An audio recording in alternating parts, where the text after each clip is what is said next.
There's a new biography of Steve Jobs, which comes out Monday, less than a month after Apple's longtime leader died of cancer.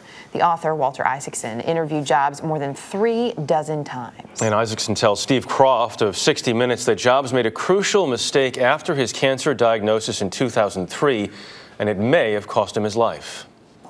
And then they do a biopsy, and they're very emotional. They say, this is good. It's one of these very slow-growing 5% of pancreatic cancers that can actually be cured. But Steve Jobs doesn't get operated on right away. He tries to treat it with diet. He goes to spiritualists. He goes to various ways of doing it macrobiotically, and he doesn't get an operation. Why doesn't he get it operated on immediately?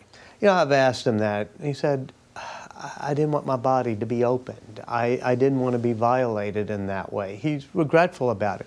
And his wife, who's a very solid, decent person, understood it, but said, no, no, the body is there to serve the spirit. You should get this operated on. And soon everybody is telling him, quit trying to treat it with all these roots and vegetables and things. Just get operated on. But he does it 9 months later. Too late.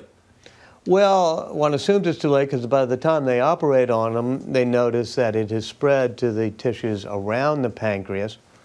How could such a smart man do such a stupid thing? Yeah, I think that he kind of felt that if you ignore something, if you don't want something to exist, you can have magical thinking. And it had worked for him in the past. He regretted it.